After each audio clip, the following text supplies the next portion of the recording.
And like its cousin, poison ivy, poison oak produces a biochemical compound called urushiol that creates a shiny substance on the leaves and the stalks, and 4 out of 5 of us are very allergic to it.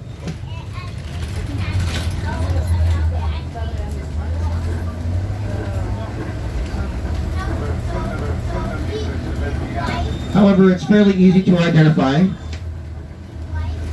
It always grows its leaves in clusters of 3, so we say leaves of 3, leave it be. The good news is the maintenance staff trims it away from the trails, so as long as you stay on the paths, you will go home without a bad case of urushiol-induced topical dermatitis, otherwise known as poison oak. But a good rule is if you don't know what a plant is, just some wildlife over here. We're not on an island, we're on a peninsula, but the hills are so tall that we're cut off, sort of like being on an island. So the wildlife can thrive without the interference of human beings. We have lots of squirrels. We also have 2 kinds of foxes, both red foxes and gray foxes. We have raccoons and ringtail cats, bobcats and mountain lions, rattlesnakes, bald eagles, blue herons, ducks, geese, peregrine falcons, butterflies, lizards, black-tailed deer, and of course everyone's destination for California black bears, also bobcats and mountain lions. They had such a hard time with animals getting into the building and eating fish that they hired a full-time hunter. You can see what a bear will do to a tool shed. Imagine what it would do to a fish hatchery. So here's the visitor center and the entrance to the caverns. Even though the view up here is really spectacular, I'd like to ask you to go into the white gate before taking any photographs. That'll give me enough room to safely turn the bus around. I would like to thank you all for riding up the hill with me today. It looks like Austin's going to be your tour guide. Have a wonderful tour of Lake Shasta Caverns. Welcome.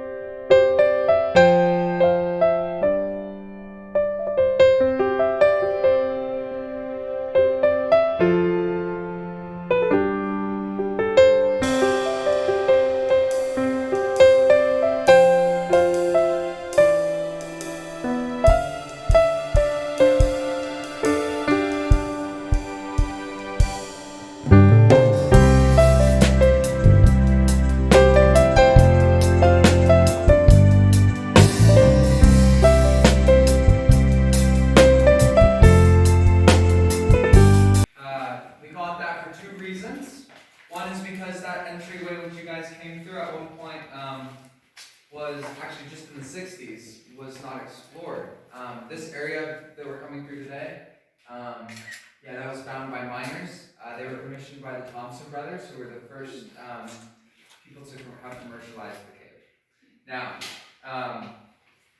the other reason why we call it the Discovery Room is because this is where we'll discover almost all the formations we'll see throughout the tour today. Just up here, these are what we refer to as tubular stalactites, or soda straws.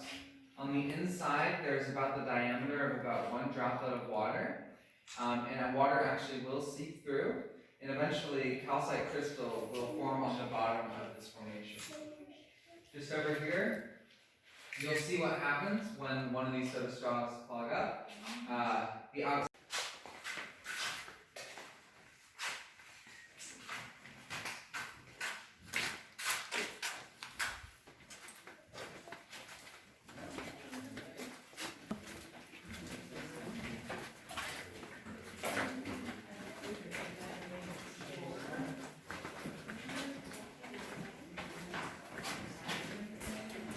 One, two, three. Happy birthday to you. Happy birthday to you.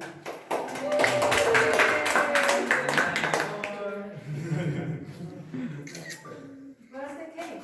Okay. I'm sure we could get something. You say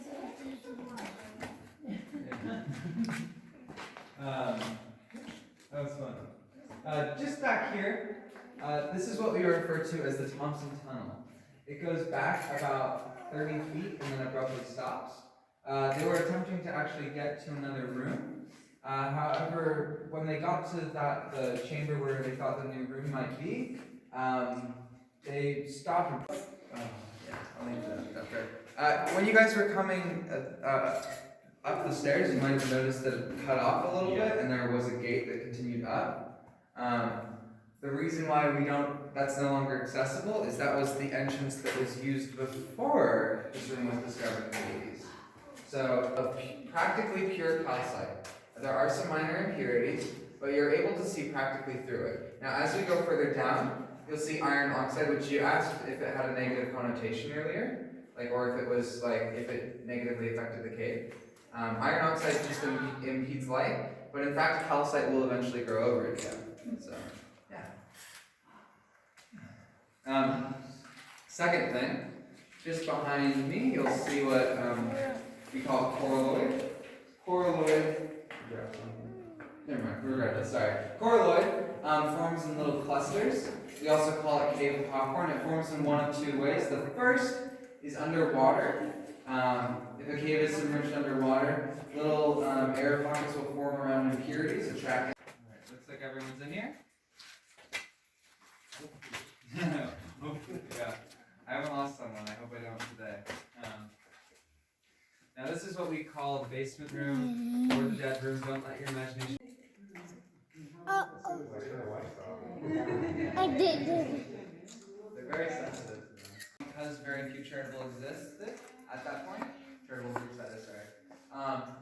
Nowadays you can think of modern charitable groups like Goodwill, Salvation Army, missions and whatnot. We think that there used to be we think that there are several formations that might have belonged to Oddfellows, or from explorers that came here before. Just up here, you'll see there's a drawbridge. Connecting to the drawbridge is a castle. Next to the castle is the king and the queen, and they're overlooking their forest. Right here is a fountain, and here's another fountain, and guarding the forest is a little gnome named Jerry. So Jerry's pretty cool. We hang out. And then just up here, you'll see a bear.